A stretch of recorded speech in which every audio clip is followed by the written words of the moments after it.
Good evening, everyone. Late Night Mega here, and tonight we're going to do another premiere draft of Lost Caverns of Ixalan. Last time, we kind of had a draft where we had like several different archetypes were open, and we chose a new one, and it didn't go well. So I think what we want to be doing in this format is staying around, or at least including one of the Grixis colors, for lots of cheap early interaction and removals, like which having if we took the deck we had last time and put it in like almost any other limited format, I think we would have a reasonable deck, reasonable curve, and all that. That doesn't seem to be good enough in this format because there are so many 1 to 3 mana cheap, efficient, very efficient cards and flyers. And so we just need a way to either deal with those flyers or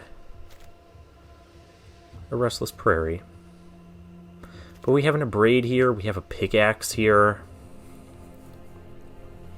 Like, I almost don't even want to take the Restless Prairie and pass the Abrade. I'd rather just take the Abrade. Although I do want to get a set of these Restless Prairies because... what am I doing? I mean, I guess if we're going to have a Redemption Heart for green-white, a Braid. We should really just take the Braid. Oh, there's also Chart a Course here, which is good. I'm going to start with the Braid, actually. Let's not think too deeply about this.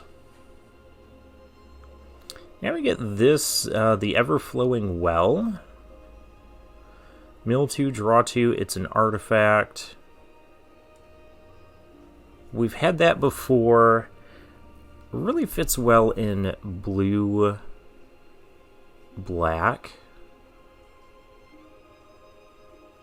In other words, I don't know if that's what we want. Here we have the Dusk Rose Reliquary, which is fine. Sometimes the sacrificing can be a bit tricky. There's also the Goblin Tomb Raider, which I don't think I've...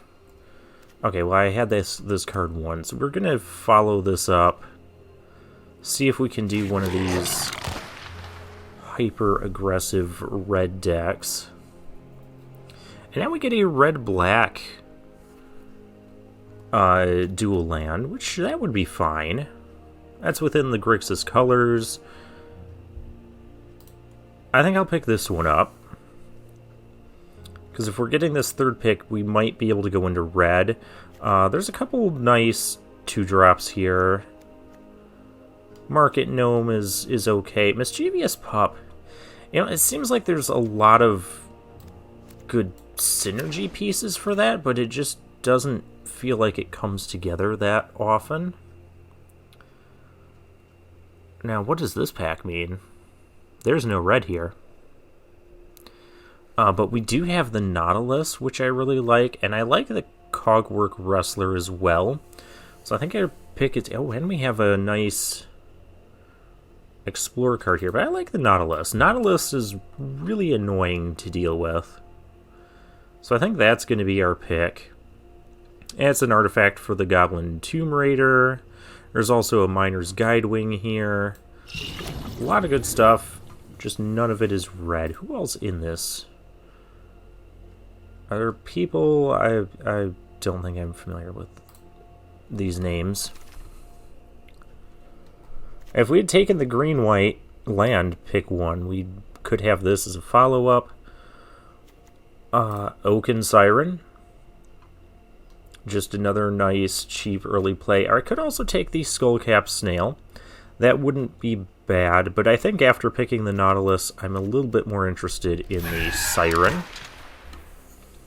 And being blue-red if we can. Of course, red does not seem open at all. But now we get a Dawn Runner here at pick 6. I think Malicious Eclipse might even be okay in this format.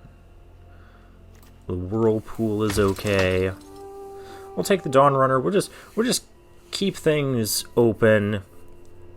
Be ready to shift into any direction. Another thing I'm learning a lot, or noticing a lot in recent drafts, specifically like this set and Shadows over Innistrad, is that I'll make some early picks and like one color or one archetype might seem open. And then we get to pick 8 and it doesn't seem open at all. And then pack 2, we shift to something completely different.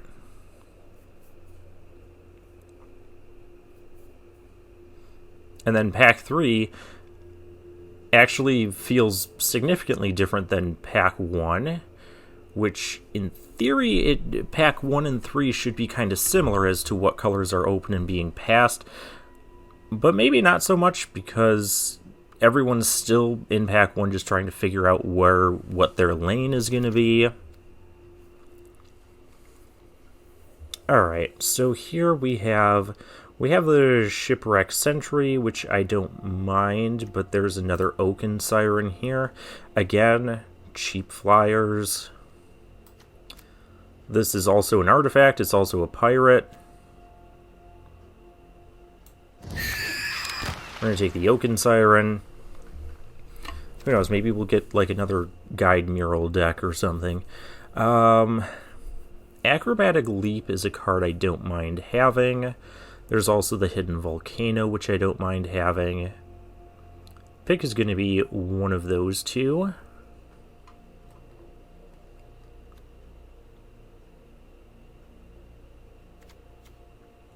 And there's also the Landmark, which wouldn't be awful, but I think I like the 1-mana combat trick. Alright, now we have a Puzzle Door, we have a Freebooter, we have a Captivating Cave. I haven't actually tried this card. It seems like it might be decent. You can sack the cave and put 2 +1/+1 counters on something. Maybe we'll try it out.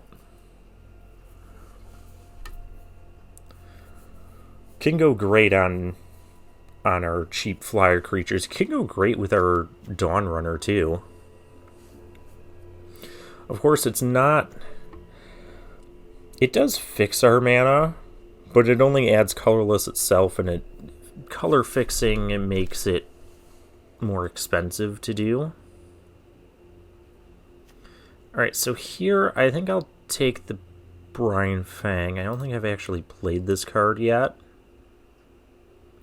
It does seem like we're going to be blue. We're somewhere in the Jeskai colors. We could also take the Hotfoot Gnome, but I'm not the biggest fan of that one. I'd rather take the Brine Fang, especially since we don't know. Well, I'll take the Snail. Keep red-black open. Cogwork Wrestler, that can get in the deck. That's a really good one. Grasping Shadows is also good, and I think Shipwreck Sentry is... Well, I wouldn't mind this whole pack, but I'm going to take the Wrestler. Nobody wants to be green-white. So even the land we passed that didn't come back, we could have been green-white ourselves. Oh, hey, they fixed the Fabrication Foundry. Exile one or more artifacts you control with total mana value X. Return target artifact with mana value X less from your graveyard to the battlefield. I don't even know if that card would be good. Might of the Ancestors seems like... kind of want to try that card, especially with our Double Striker, especially with...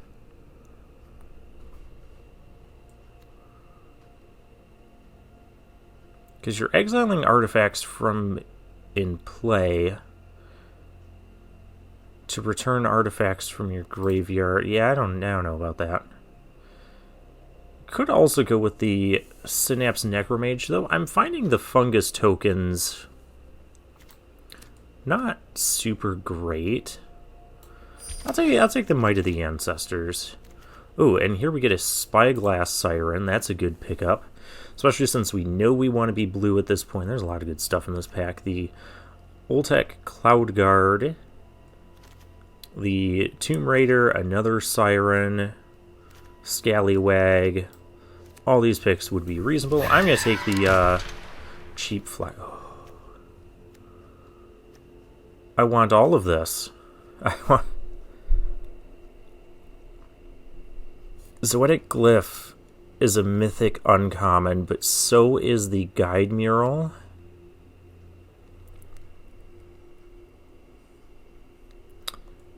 Well, there's a small chance this could come back.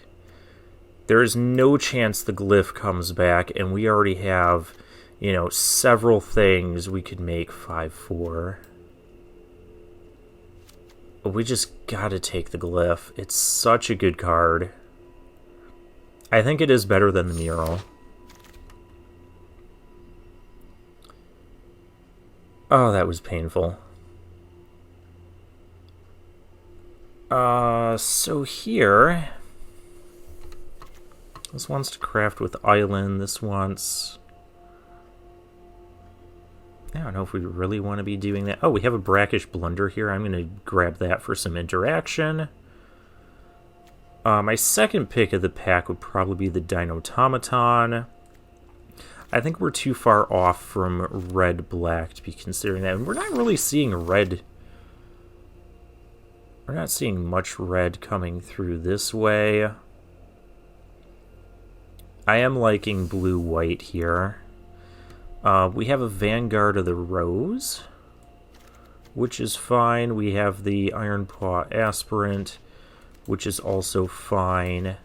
I think since we have the Dawn Runner and we have several things...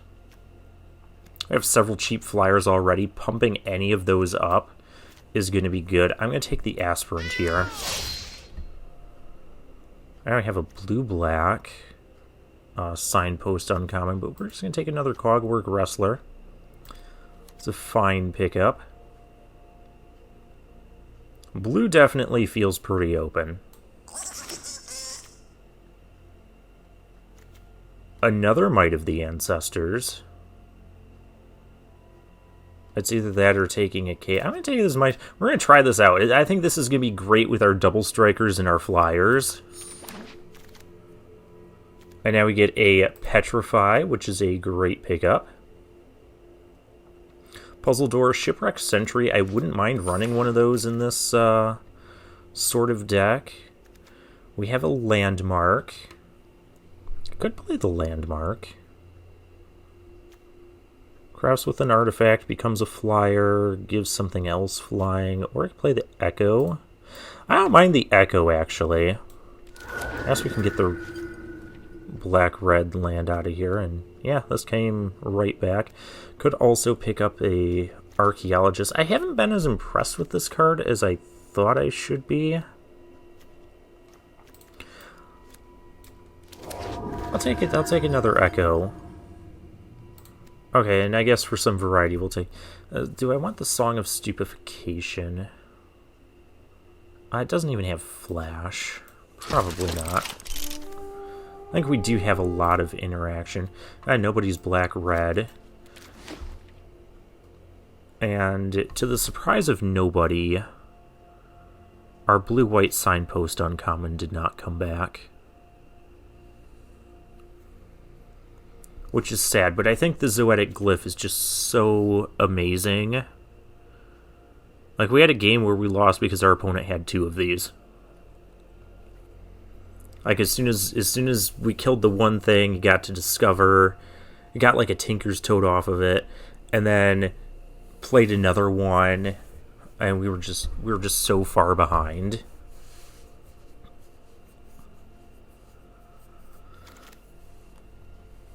Yeah, we got the Vanguard of the Rose back. Alright.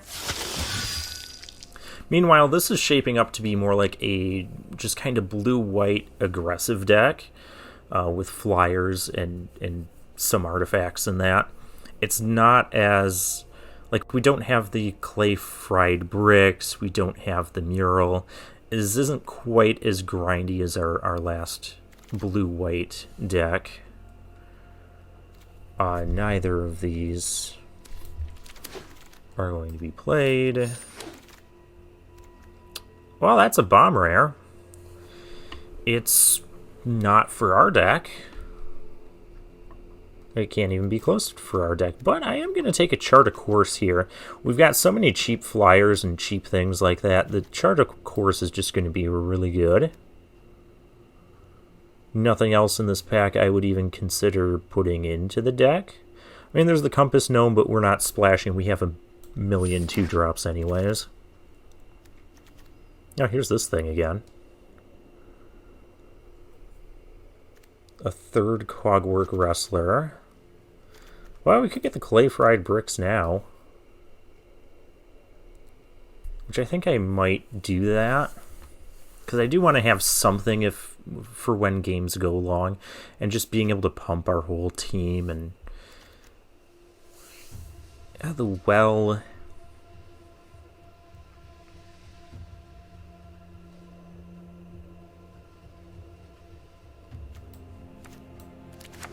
This is the second well we've passed.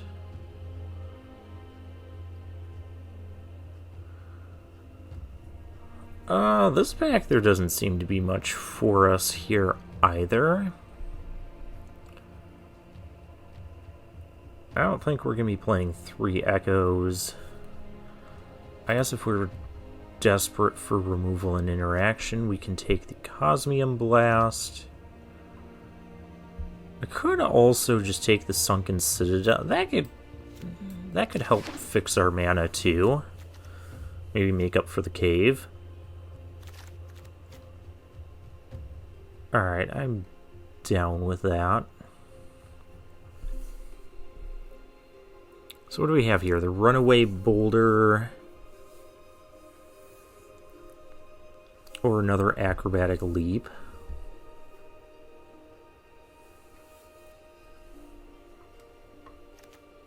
I don't know that I'd play 2 leaps. Also, Relic's Roar we could play.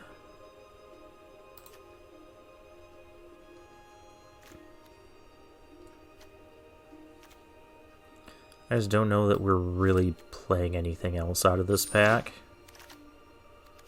Oh, another Dawnrunner. That's perfect. That is the type of pickup I'd like to have. Another Might of the Ancestors. Yeah, we're gonna play another Dawnrunner. Alright, here we go. Another Oaken Siren. There's also the Inverted Iceberg. Or the Sunscribe. I think I like the Sunscribe. Or the Iceberg. Now, Iceberg... We got a lot of 2-mana creatures. We'll take the Iceberg this time.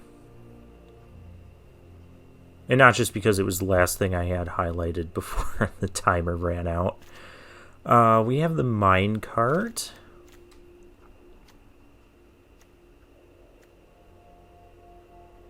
Which, I mean, the Minecart is okay. I'm not going to take Echo of Dusk. Why was it auto-picking Echo of Dusk? Like, I'm nowhere near that color combination. I could take a Sandwing or a Quicksand Whirlpool. I think I'll take the Whirlpool. Actually, I could take Waylaying Pirates. Let's take Waylaying Pirates. I haven't actually cast this card, and it might be better in our deck. And now I can take the Soaring Sandwing. So we've got both the Land Cycler things, another the Cogwork Wrestler wheeled out of this pack, sure. Well, I'm not going to play a third Echo, so we'll just take the uncommon.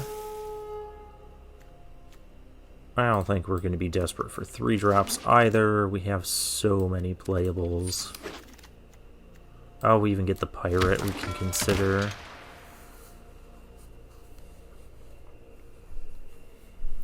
Man, I really wanted that mural.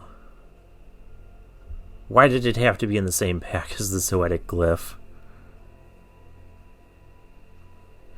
But yeah, if you just look at our list right now, like, look at all the 1 to 2 mana plays. It goes way down to here. I think this is where we need to be in this format, is just endless amounts of early plays like this.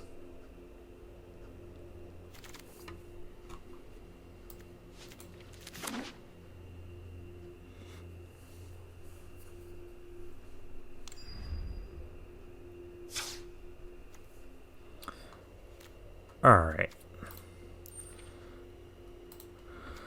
So we have 7 cuts we need to make.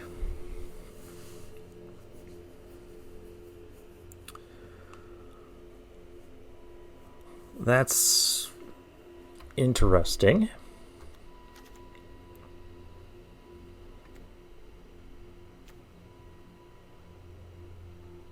I think we are going to end up cutting a land. Petrify, Vanguard, Brackish Blunder, Chart a Course, the Nautilus, the Iceberg. All these cards are just good. And I think this is going to be a good deck for the Might of the Ancestors, because we have a lot of these like cheap flyers, cheap creatures. Like, imagine this 1 mana thing suddenly attacking is just a 3/2. Also, we don't have... It also gives Vigilance. That's great.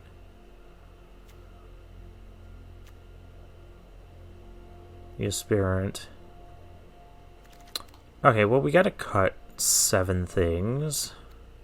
I think one of them is going to be these Archaeologists. I don't think there's anything we really want to bring back.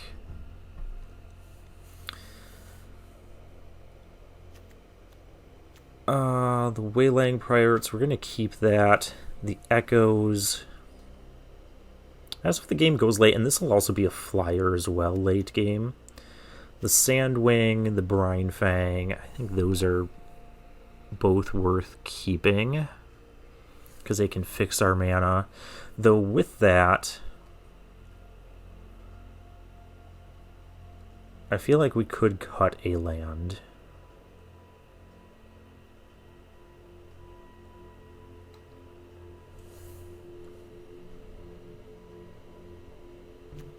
Got 2 Dawn Runners.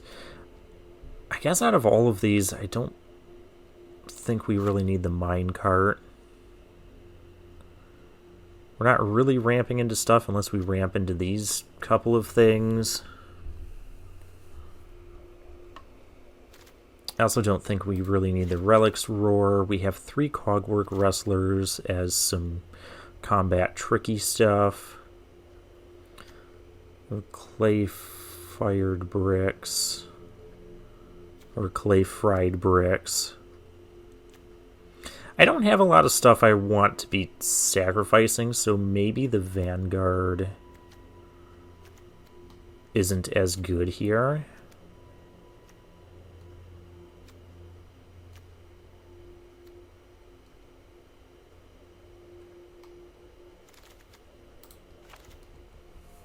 I'm fine cutting that. I did talk about cutting a land. Maybe I don't want to cut a land because we want to be making our land drop still.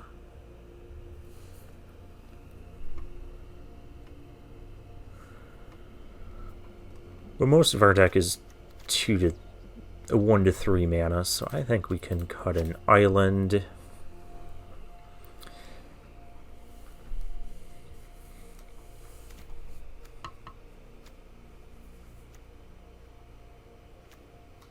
We've got Chart a Course, we've got Brackish Blunder.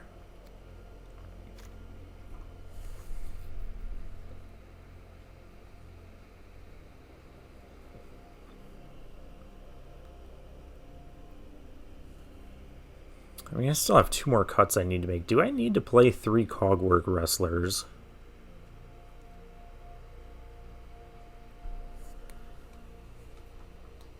I mean, I'd say 3 is too much, but we also have the glyph we need to facilitate. So how many artifacts or things that make artifacts do we have? We have 3.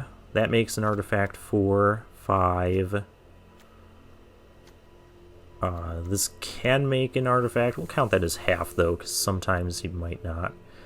So 6.5, 7.5, 8, 9.5. 9.5 artifacts. Is that enough to be running the sentry? Also, we want to play these as, like, combat tricks.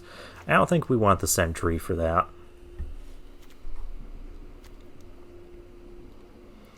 And we have these two things that can help fix our lands. Unlucky drop.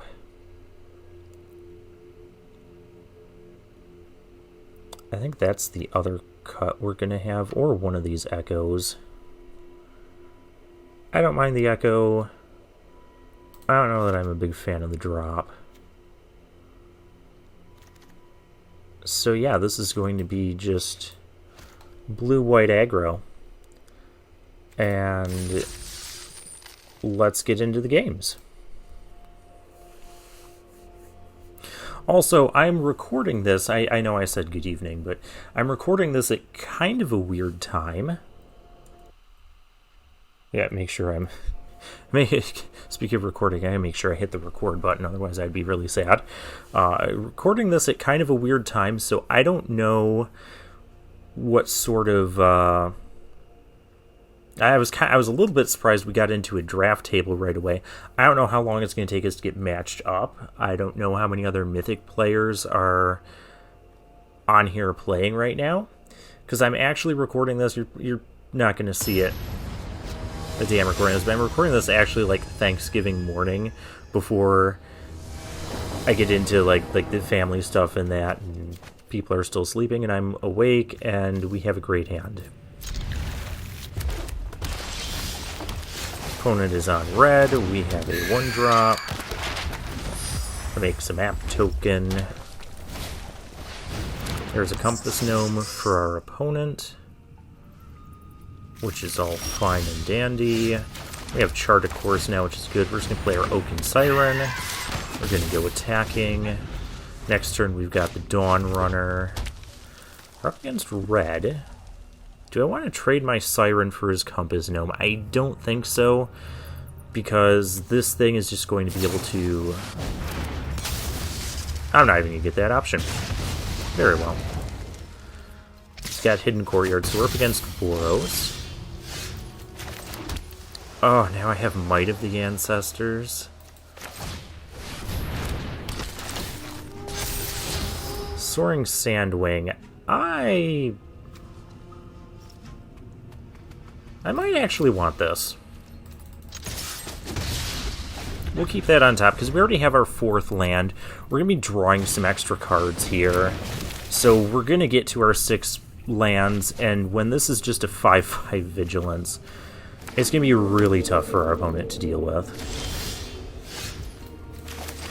And now we are just really going to put the hurtin' on them. I think we will explore, but we're going to explore here. Diversify our threat. Well, we won't diversify our threats a bit. So this is suddenly 8, and it's double strike. Yep, you're probably going to want to block that.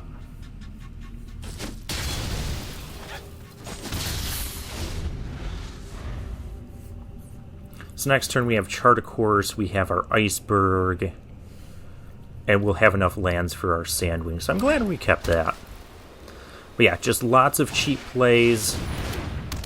Get on board quickly and do some stuff.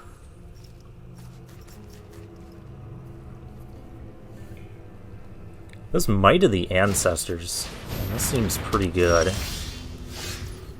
Pretty good. Oh, and we have a Cogwork Wrestler now, too. Well, that already kind of needs to be blocked. I'll just make sure it needs to be blocked. Oh, not blocking. Yeah, that's cool, too. Now we can Chart a Course. We can do this. I'll put this counter up here. Again, just diversify our threats a bit. This thing is already a massive threat. So if our opponent, in putting a counter on it wouldn't get it out of braid range. Holding up Cogwork Wrestler. We got our Sandwing coming.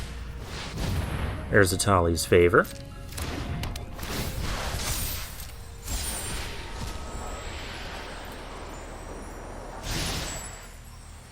Into a Wanderglyph. Alright.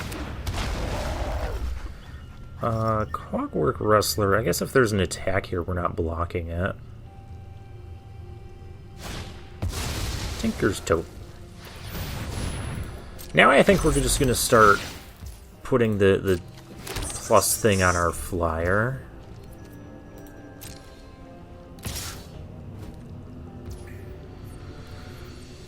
I could shrink that. I don't know that it's worth it. I don't think it's worth it.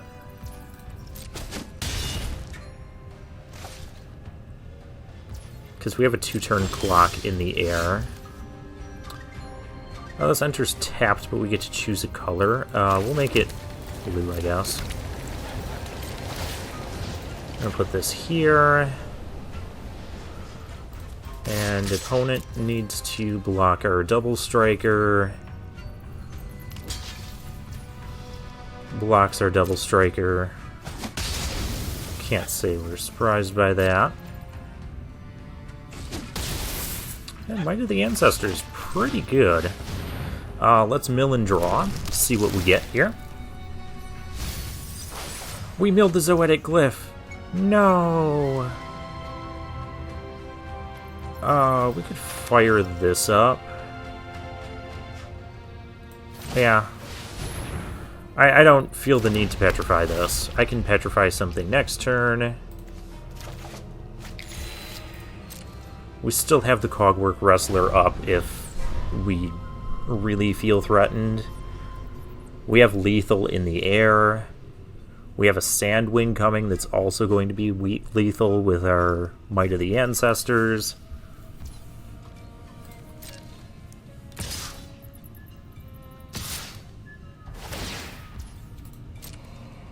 Opponent's going to draw discard. That's all fine and dandy. We're going to Cogwork Wrestler here.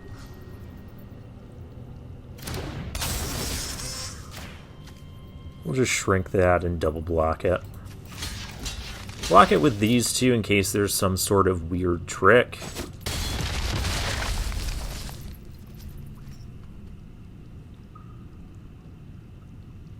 Alright, opponent has 3 cards, a treasure. There's also a Tinker's Tote, so I guess with the Tote sacking, it's not really going to be lethal in the air next turn. Unless he taps out completely. There's also the buried treasure he could use for 5. Also the cave he could use. He's got a few options, but we have a lot of pressure.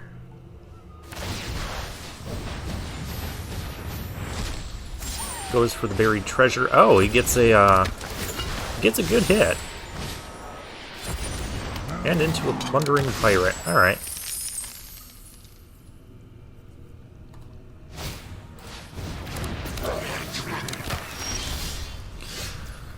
Okay.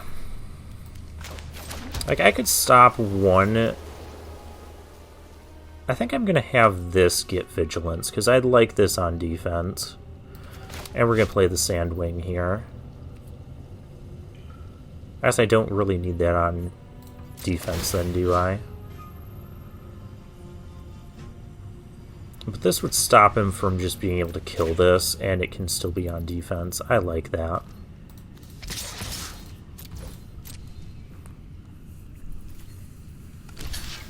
Yep. He has lots of chump blocking. But I have Soaring Sandwing. I also could have done this thing, too. Because I would have put that at 3, 4, 5... Yeah, that wouldn't be lethal. Do you have an artifact in the graveyard? I do. So I can totally craft. I'll probably do that next turn. Opponent spins the Discover wheel again. Didn't sack for the... Oh, dear. He's got a lot of things to tap, but not enough to kill us, because we're at 15. And he's got a couple of free taps, though.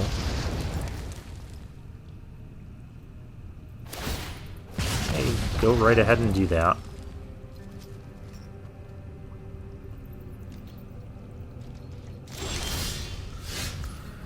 And so our opponent's effectively at 5. We can just do this thing.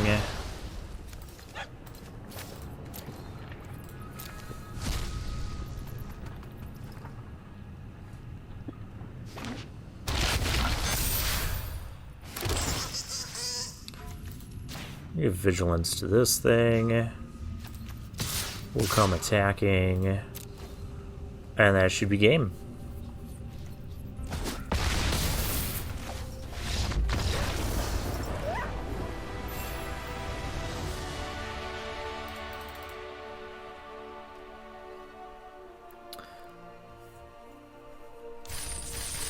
Yep, deck seems good. Let's go to game 2.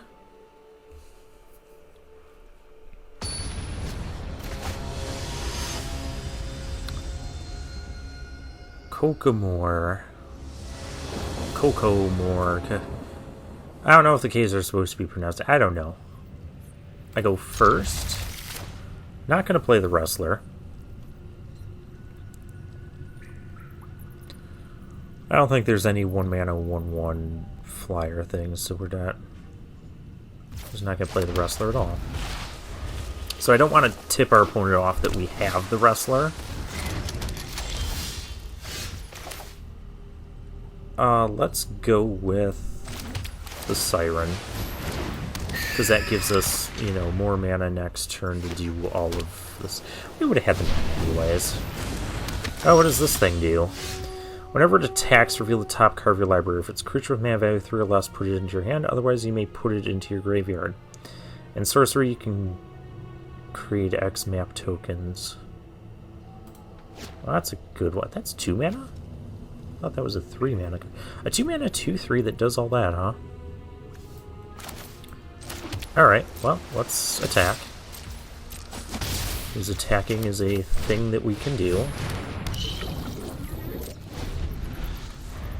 I can activate the Nautilus, but I can't activate the Nautilus and play Cogwork Wrestler, which is a bit unfortunate.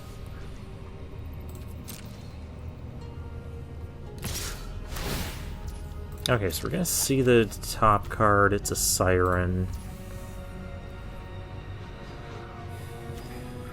Like, I could... Oh, actually... Let's do it like this. Because I can block with all 3. Yes. Well, that seems good.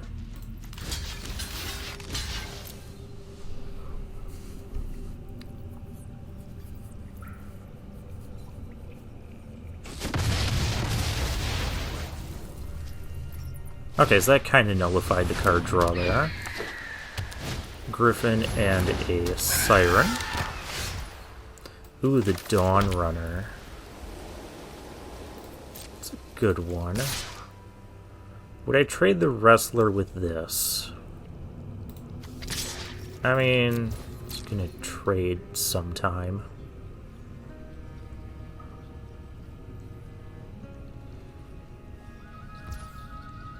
I can flip this and deal 4 or 5 damage and still play the Dawn Runner if I get rid of this. Well, not get rid of, but I'd have to use this mana. I think it's worth it. We're an aggro deck. Let's put the pressure on our opponent.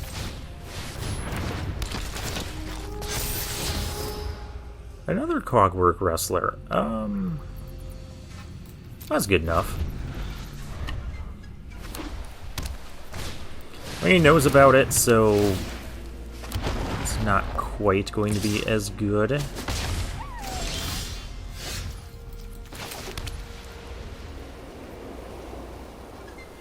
And he got our guide mural. And even if I cog work, it's still gonna kill the thing. But I guess it's fine. Oh, you're gonna trade there? I was not expecting. But I will take it. It means we can't play our 5-drop this turn, but that's fine.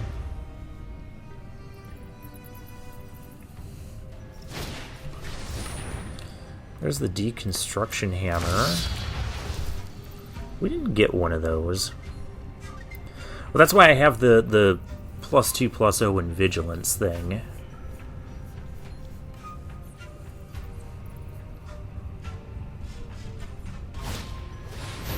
There's Guardian of the Great Door. Also semi-annoying.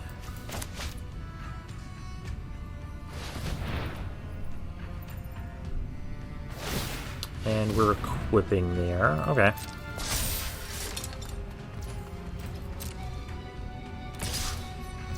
Like, I don't even mind. Is that the, that is. Okay. Well, we have clay fried bricks, which makes me want to keep this around.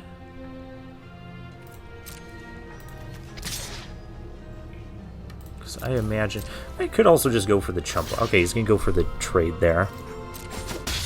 I'm fine with that, too.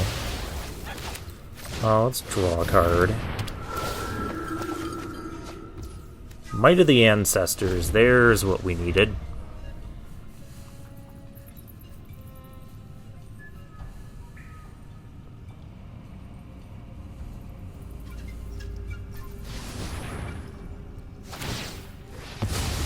Sacking the puzzle door. So I may want to play the Wrestler out this turn just to have it out there. Get our clay fried bricks, because then the next turn we can do the 7 mana thing. Clay fried bricks and Might of the Ancestors. We want to play all of that.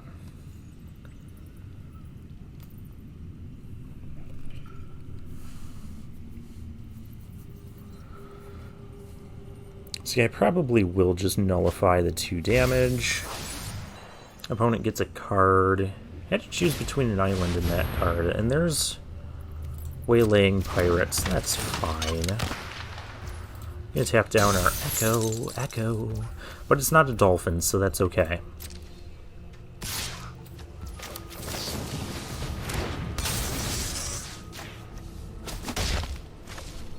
Yeah. Our opponent could also sack the... You know, it's fine, because there's going to be 2 artifacts or enchantments that are going to be kind of painful for them.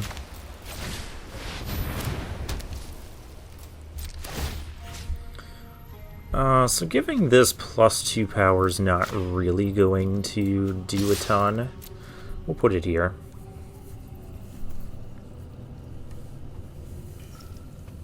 I can actually play the Oaken Siren, too, off of the other Oaken Siren.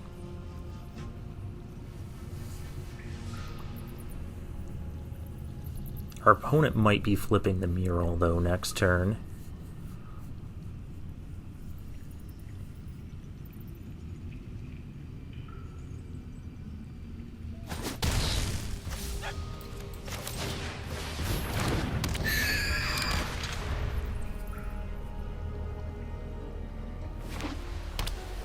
Oh, okay, so opponent can flip the mural.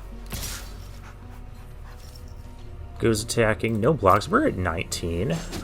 Oh, we're at 17 now.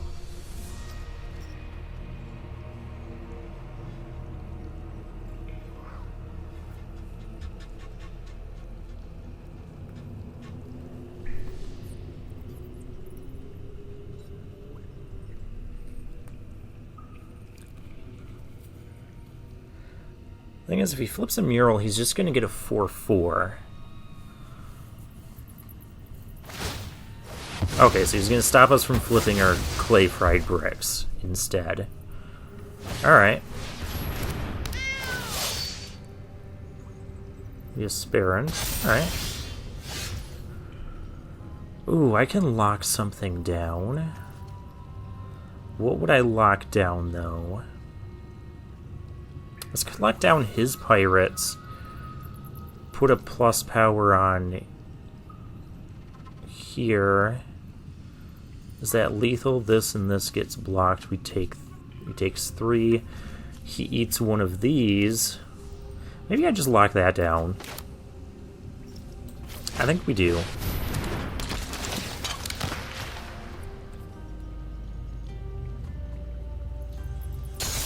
As we lock that down, I can add power there and just swing out. And I don't care what happens. Because our opponent's taking 4 in the air here. That's going to trade, that's going to jump. Yeah. Actually just taking at least 5 there. What does this thing do when it becomes overland? 2, 3. Oh, it attacks you, make a map token. Okay. But we win. Because our opponent only had 1 artifact or enchantment removal, and we had 2 that were going to be really nasty. Both of them together were going to be very nasty.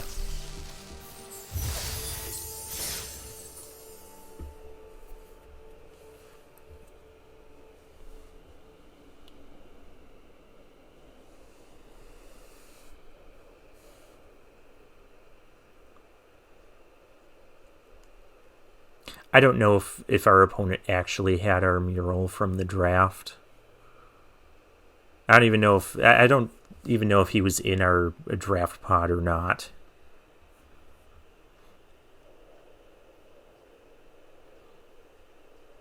Sometimes I just find it a little funny how sometimes if you like pass a good card in a draft, you end up seeing it when you're in the games with your opponent.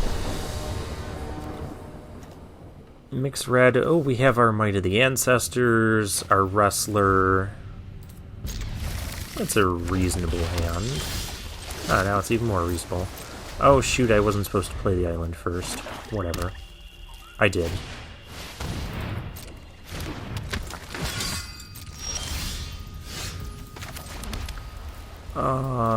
Let's get our Siren going. Scytheclaw Raptor. That is a little bit unfortunate. Because now our Cogwork Wrestler is going to be kind of bad. Clay Fried Bricks, we'll keep that. I will trade my Dawn Runner for his Raptor if he wants. Or he can do that.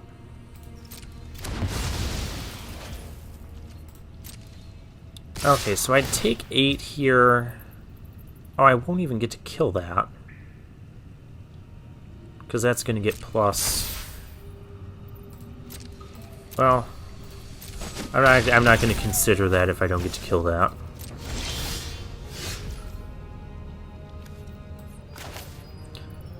Alright, not dying would be a good thing.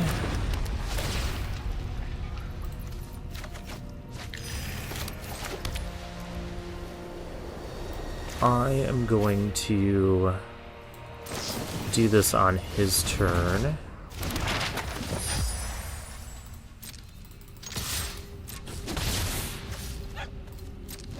Not going to explore yet.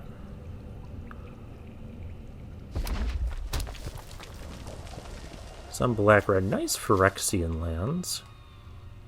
We use those in our Phyrexia All Will Be One series.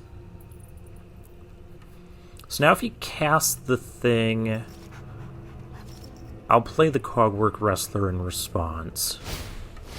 Because I am not that interested in taking 4 damage to play this on his turn. And that'll be shrunk down. Even though it gets +1/+1, we can't kill it. But at least it won't be able to damage us this turn. Yeah. Zoetic Glyph. problem is there could be an abrade, which would be really, really bad. There's an abrade.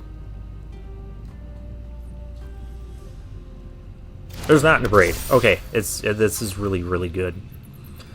Let's go exploring then with this thing. Because if this thing gets bigger, as it did, do I want the iceberg? Not really. I think we have enough big stuff in our hand going on right now. And we suddenly have a 3-turn clock. And our 3-turn clock has vigilance. Also, if this somehow dies, I don't really want to cast the iceberg off of it. I'm gonna want something else. Oh, but we're gonna take 4 damage if we do cast whatever we get here. Might of the Ancestors.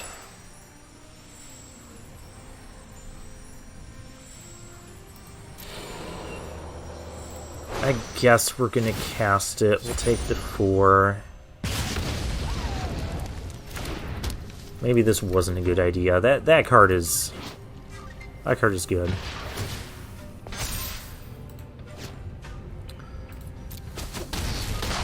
Okay, we kind of just need a land. That'll do. Of course, we're dead to any removal spell. Which is not a good place to be. But this card has just been really good for our opponent. And then this thing being a 3/3. Oh, that's gross. That can animate too, can't it? Oh, yeah. Sure. You got it. I can at least kill that thing.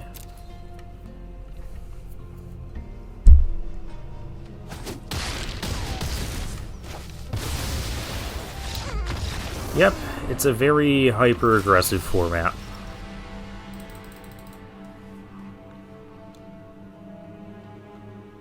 And that raptor was just... we took too much. We had too many problems with that raptor.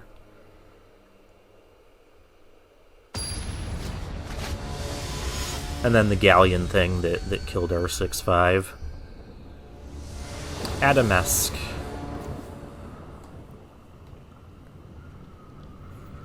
But, oh, we're not actually lacking blue. It is a bit of a slow hand, and our opponent goes first. I don't like it. Because our turn 2 play is going to be to island cycle this. I don't think it's good enough. This is more keepable. And we can probably pitch an island here, because we have our land plays now.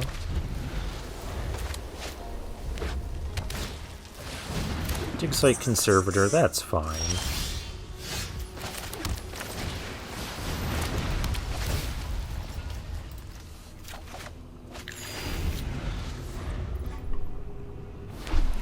I might just end up having to petrify whatever.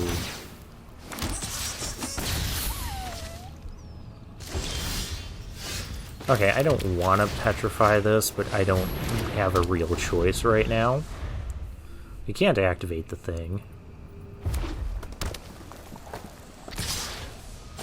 I'm just a little bit preoccupied with trying not to die. And we keep drawing lands.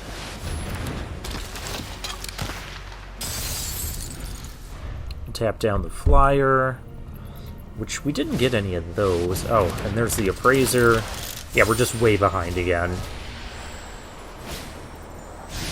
Keeping our first hand wouldn't have been much better. Oh, and now he gets the Sunshot Militia.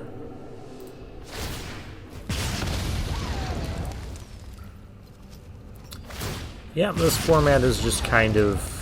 who can be the hyper aggro deck first. And we still can't interact with our opponent's pets.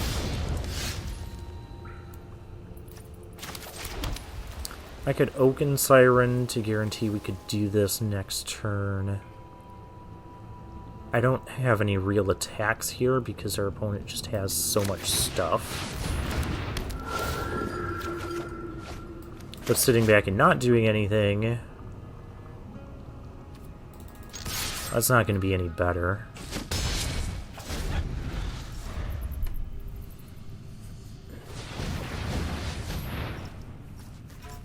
Our opponent just got a very wide board very quickly.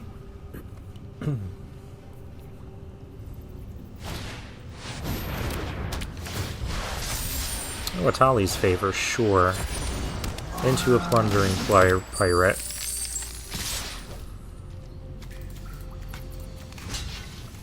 I don't even think I can afford to block one of the 1/1s here, because we'll just be taking too much damage. You got an acrobatic leap too?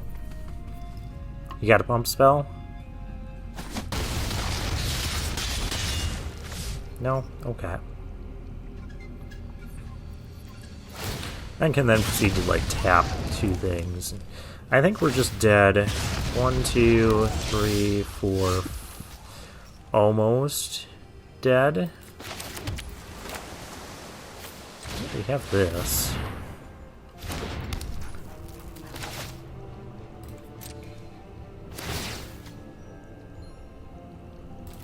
Now we can attack with this.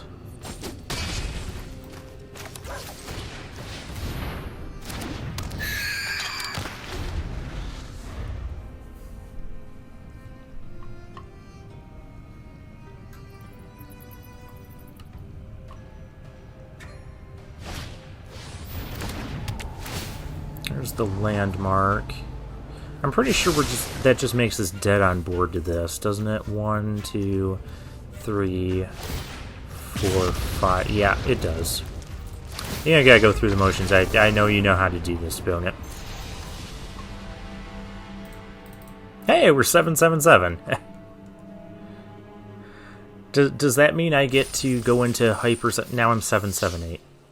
I don't get to go into hyper 777 mode and just randomly start spamming 777 damage at our opponents. I go first with a pretty good hand.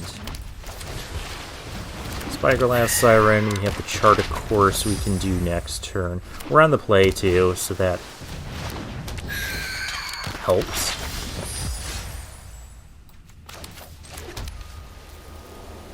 I guess let's see what our opponent wants to do. Chart of course it is. Or Cogwork Wrestler it is. And then I can explore. May as well pump up the flyer. Or draw a land. Opponent is blue-red. It's Kitazawa. And there's the Staunch Crewmate. That's a really good one. Yeah, just a 2-mana 2/1. That is almost always going to just draw you a card. A non-land card. I'm running 16 lands in this deck, and I have half of them already. How does this happen? I wasn't supposed to draw 2 lands off of that. I know it looks scary because we have so many cards in our hand, but really we don't. I guess maybe I should...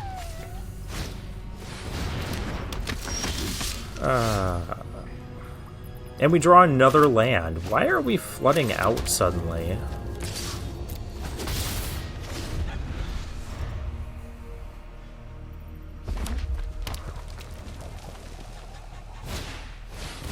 And there's Captain Storm. There's the Captain Storm.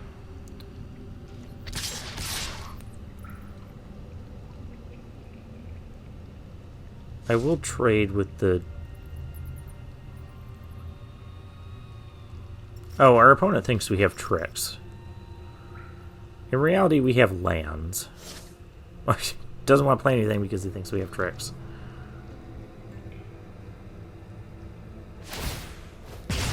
Alright. And we draw more lands.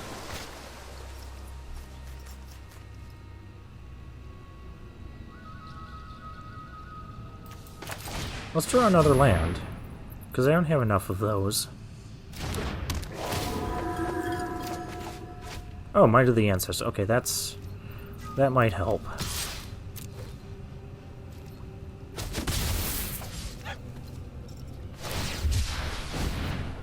Opponent goes island cycling. Of course, he's got the needle that can tap down something. And then puts a treasure or a counter on his staunch crewmate, and suddenly we can't trade with anything with our wrestler.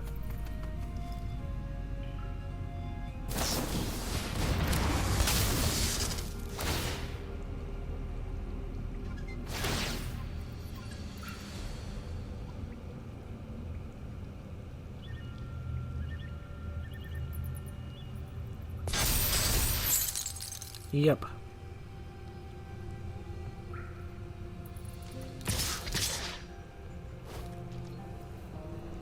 Oh, he's still... I will take this trade before he starts pumping that up. Well, maybe he's got another artifact.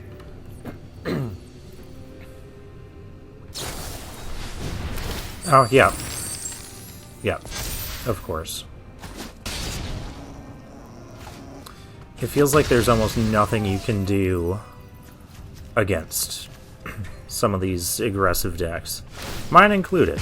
You know, it's just whoever gets to be more hyper... He played like 3 things this turn.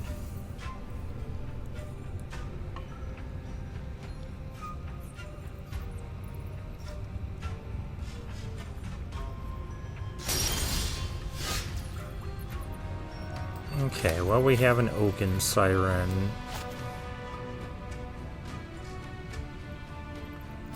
Guess I can play this on blue.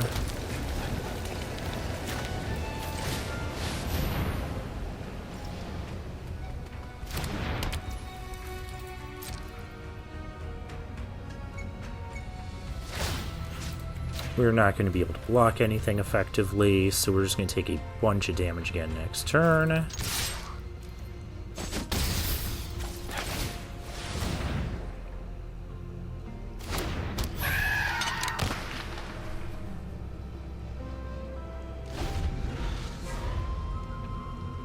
I mean, I don't think our deck is bad, it's just we're running into other hyper aggro decks.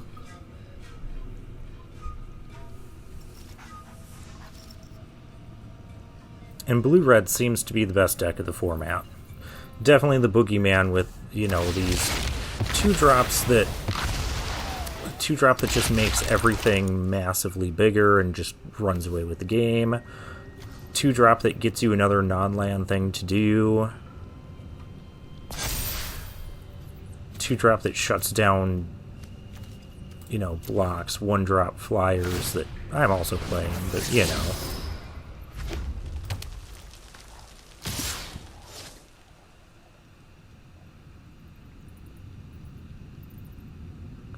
Like, I could try double blocking here. I don't think that's a winning play. I don't think not blocking is a winning play either, because now we just take 7. Actually, if he's got another one of those, okay, he didn't... I was going to say, if he had another Ancestors 8, he'd just win, because that'd be +3. Oh, no, not quite. I did math wrong. Somehow I thought we were going to be down to 3.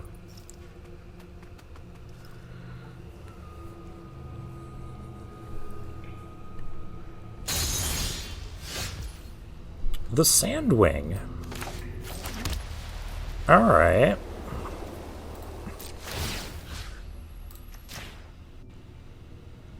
Just have both of these with Vigilance.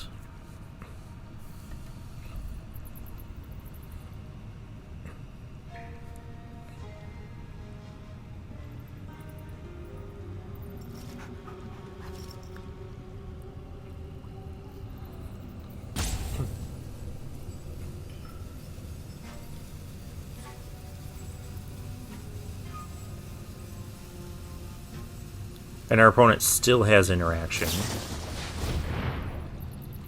Yeah.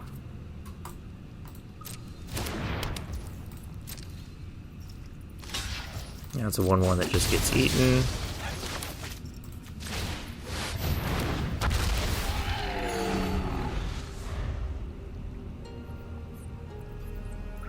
If we can live this turn, I can kind of attack for 7 next turn, Vigilant. I need to live for 2 more turns, though, to win this game. And I don't foresee that happening with a Sunshot Militia on the other side of the board. And Captain Storm. And still 4 cards in hand. This is the hyper-aggressive nature. I haven't done this yet.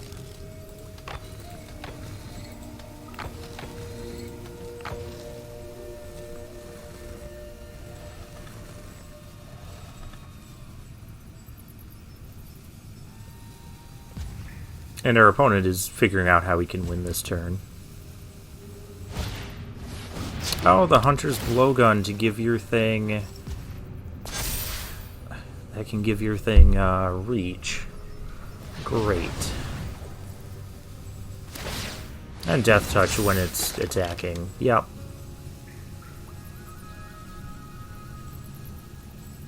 Do you have another artifact so that my Sandwing can't block either of your things effectively?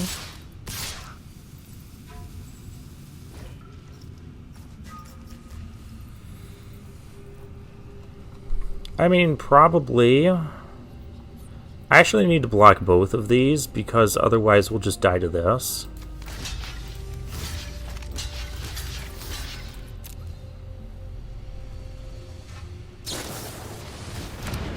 Yeah, I've seen enough.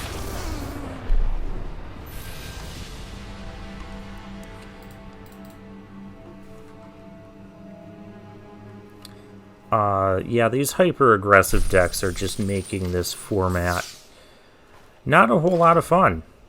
I don't think our deck was bad. I think it was pretty darn good.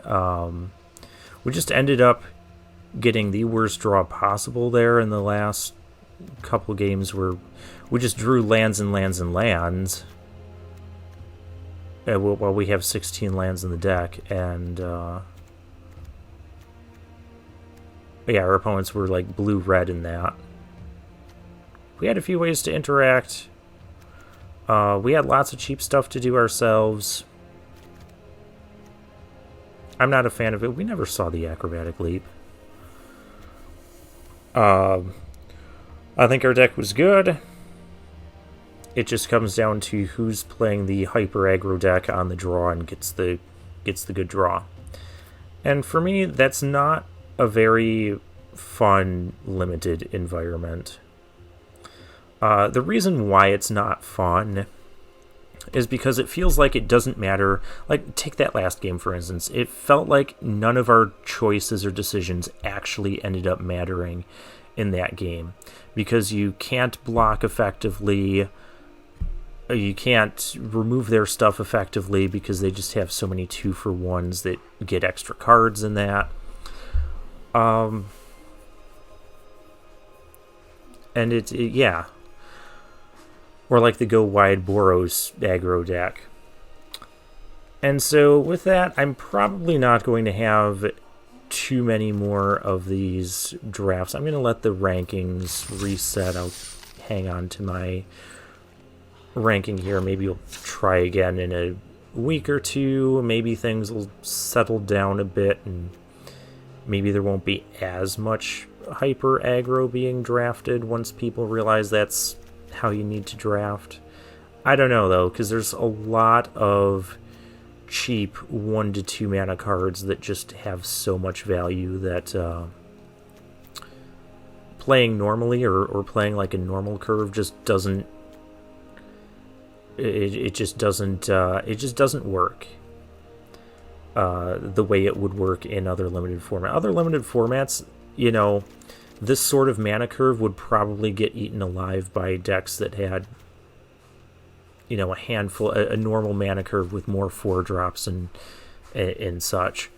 But in this format, everything's about the 1 to 3 mana cards. And, yeah. Hopefully, what do I see as a solution to these hyper aggro decks? Because even one piece of removal doesn't seem to slow them down enough in a meaningful way. What I see if Wizards continues this direction of this sort of limited set design with lots of these efficient 1 to 3 mana cards is that you're going to have efficient removal at like the common uncommon level, something that says like, I don't know, destroy up to 2 target creatures, 2 or 3 mana, destroy up to 2 target creatures with total combined mana value 3 or less, something like that. Yeah, to me, these games where one person just runs over the other really quickly, it's just not as much fun. I do think some of the black decks can be a bit grindier and stall the game. We saw that a bit with our black-green and blue-black. But again, when I did lose with those decks, it was to the hyper aggro, because you just can't stop them soon enough. Zoetic Glyph is also just an absurd card. But yeah, we'll claim our prize. And for now, I'll take my leave.